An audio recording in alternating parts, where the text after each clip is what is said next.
Right.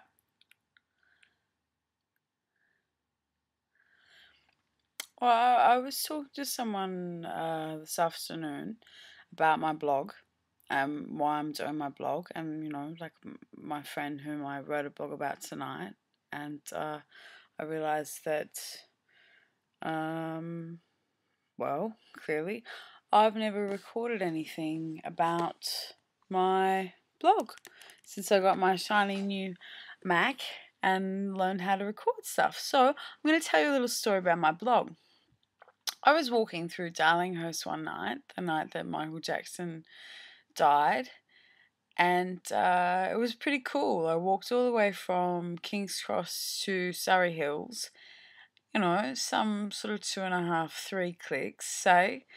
And everywhere I went, every bar, every house, every apartment, every restaurant, every little convenience store was blaring Michael Jackson music. My neighbour's a bit obsessed with Michael Jackson. He really quite loves him. And, so do I.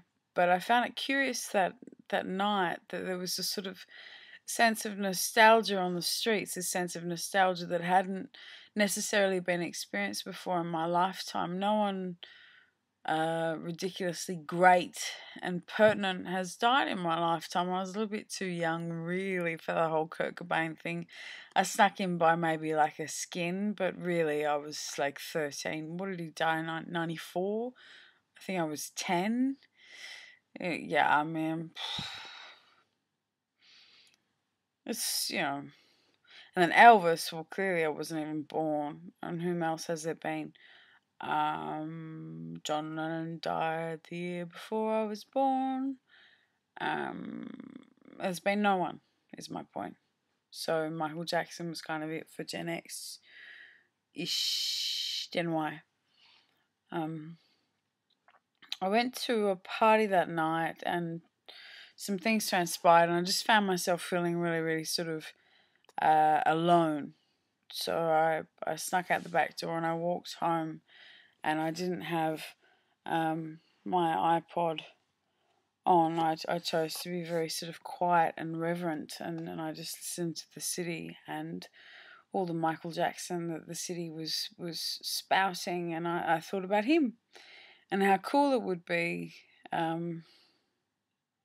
or how cool it could have been if he'd actually ever been celebrated in his lifetime, which he never was, really. He was big and he was famous and he was brilliant, but the last decade of his life was a fucking nightmare by all accounts.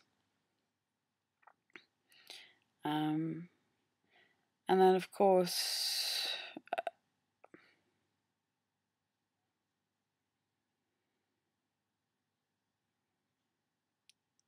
I don't know, I don't... It's funny, like, I've been doing this year with Leonard Cohen thing now for...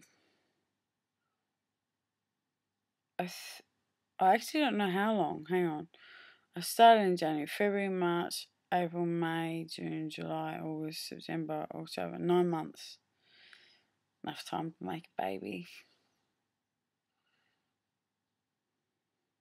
Almost a year. I'm almost done.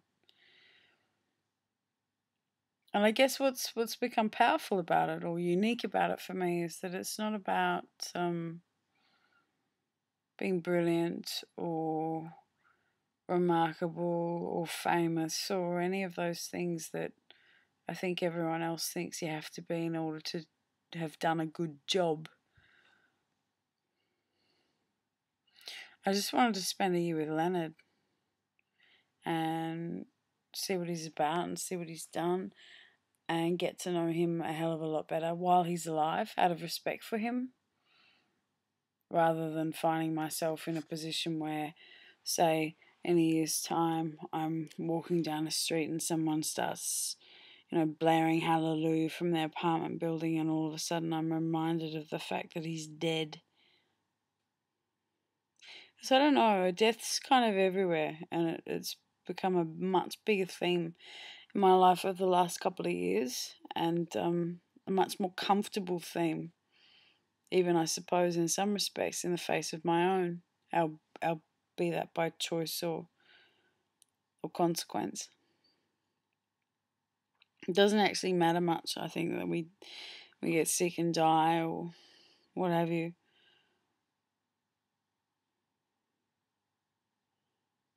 I just think that it's really important that while we do what we do, the odd cat here or there sort of pays attention and wakes up in a state of grace, performs in a state of grace, moves in a state of grace, does something that means something to someone other than themselves.